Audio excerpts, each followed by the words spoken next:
ఈ కమిషనర్కు రామకృష్ణకు ఫోన్ చేసింది.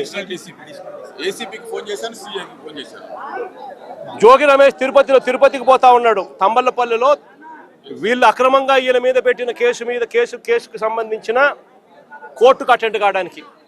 ఈ విషయం దారిలో తనకు ఫోన్లు చేసి ఈ మాదిరిగా గుమికూడుతా ఉన్నారు మనుషులు అని చెప్పి 2 గంటల నుంచి 5 గంటల దాకా జరిగిన ఈ ప్రక్రియలో తనకు సమాచారం వస్తే 2 గంటల ప్రాంతంలో తను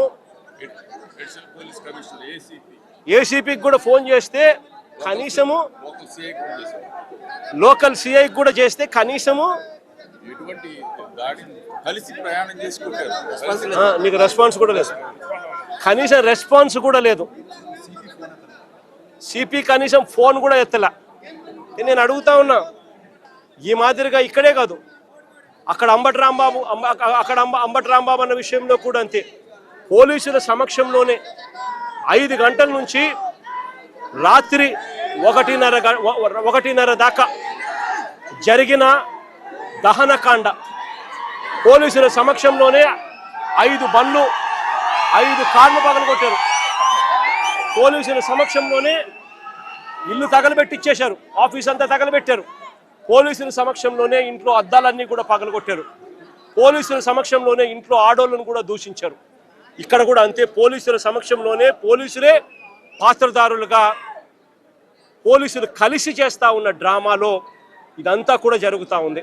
నేను అడుగుతా ఉన్నా, వీళ్ళందరికీ కూడా నేను ఒకటే చెప్తా ఉన్నా, ఇవన్నీ కూడా ఆధారాలు ఎక్కడికి పోలా. ఇవన్నీ కూడా ఆధారాలు ఉన్నాయి. ఎన్హెచ్ఆర్సీ నుంచి సుప్రీంకోర్టు దాకా ప్రతి గడప కూడా తడతాం. రాష్ట్రంలో జరుగుతూ ఉన్న జంగల్ రాజు గురించి ప్రతి ఒక్కరికి కూడా అర్థమయ్యేలా చెప్తాం. ఎక్కడైనా కూడా న్యాయం అనేది డిలే కావచ్చేమో కానీ చంద్రబాబు నాయుడు గారి ప్రభుత్వానికి పెట్టిన దినాలు మాత్రం ఖచ్చితంగా ముగిసాల్సిందే. కళ్ళు మూసుకొని కళ్ళు తెరిచేసరికి 2 ఏళ్ళు అయిపోయాయి. ఇక కళ్ళు మూసుకొని కళ్ళు తెరిచేసరికి మరో 3 ఏళ్ళు కూడా అయిపోతాయి.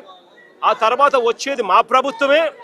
ఆ తర్వాత నేను చెప్తా ఉన్నాను, ఇటువంటి అన్యాయమైన ఆఫీసర్లు ఎవరైతే ఉన్నారో, ఎవరైతే కాన్స్పిరసీలో భాగంగా వీళ్ళంతా పాత్రదారులుగా ఉన్నారో, ఈ పోలీస్ ఆఫీసర్లు, ఈ నాయకులు, వీళ్ళతో పాటు వచ్చిన ఈ గూండాగిరి చేసిన వీళ్ళందరినీ కూడా ప్రతి ఒక్కరిని కూడా బోన్లో నిలబెడతాము.